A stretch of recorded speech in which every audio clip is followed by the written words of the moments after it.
recuerdo en el rincón de un café pequeño caldeadito al carbón.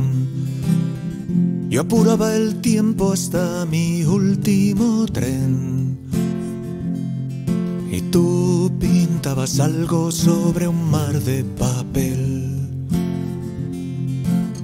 Me quemé observándote, verde tierra y tenso el gris, miradas gigantes que te hicieron reír.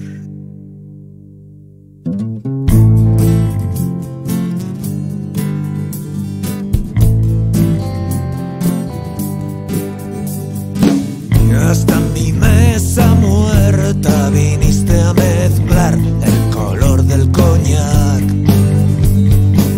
y me invitaste tierna, insolente y sutil a posar para ti.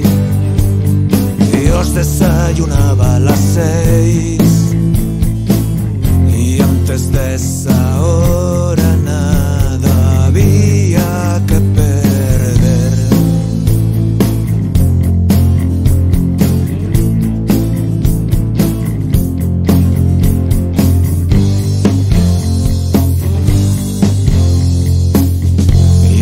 De esa hora nada había que perder.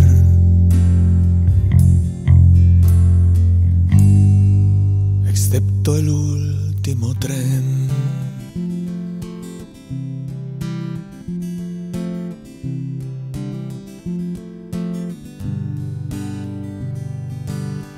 No fue fácil respirar sin correr el riesgo de romperte el compás, sin viciar el aire entre tu lienzo y mi piel, posando sin mirarte en silencio de pie.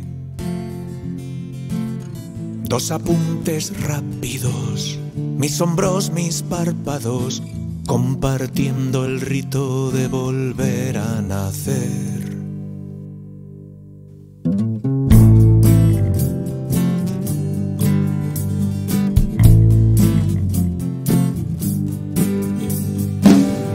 Con el pulso hirviente, un desnudo de alcohol me arrancó tu pincel.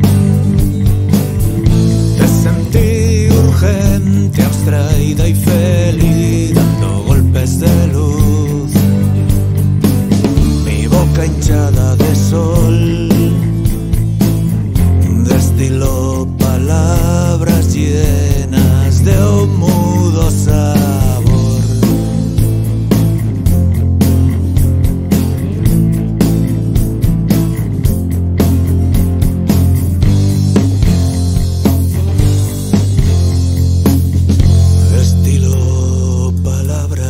Llenas de un mudo sabor, como una extraña canción.